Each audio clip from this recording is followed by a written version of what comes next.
Hello and welcome to Restore 2022. We are reading today from the book of Judges 9 and 10. Just a few thoughts to help us understand these chapters.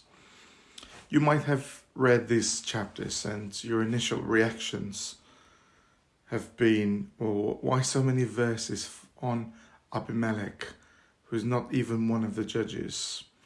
He does not deliver the people, and so few on Tola and Jair, who appear to have led stably 45 years.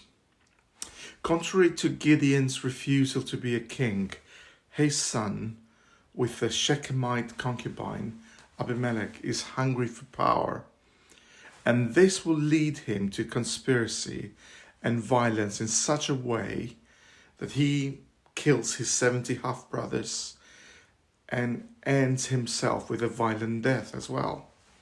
We're almost in the middle of the book of Judges, and the author wants to provide the readers with the reality of rebellion and the progress of evil and the declining impact it can have in a whole nation, just starting by one individual. That honorable nickname which Gideon had been awarded, he was the fighter of Baal, has consequently been dampened through the behavior of his son. Chapter 9 is highlighting the drift towards a human monarchy. We'll see that in 1 Samuel in Israel, where they should have known better that Yahweh, the living God, who speaks and acts on behalf of his people, is their king, and he is the one who should be reigning. Psalm 115, Isaiah 44. But if God is not reigning in people's hearts, and there's obvious a rejection in their individual life, but also their community, someone else must have then reigned. Hence, you have the house of Baal Berith in Shechem. This is a blatant but utterly heartbreaking provocation to the Lord. As it was here in Shechem, at the end of his life, that the people answered to Joshua's challenge, "We will serve the Lord, for he is our God." And even in the midst of this rejection and provocation, God provides a prophet, Jotham, the other son of Gideon, who escaped his brother's massacre by hiding.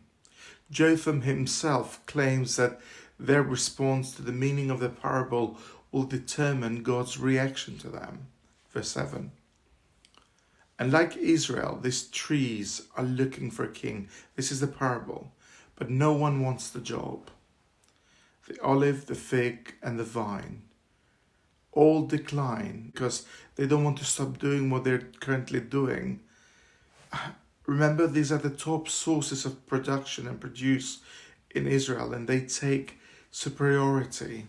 But now the bramble is the only one that is too pleased to accept with no useful task or produce, and eventually become a threat and is destroyed.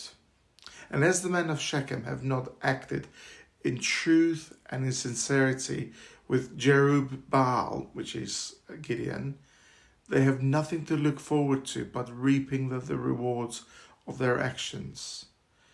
Well, in the circumstances that they see. Goslinger suggests that in his commentary of Judges that a friendship that is based on ambition, ingratitude, disloyalty, and bloodshed could only have disastrous consequences for both sides.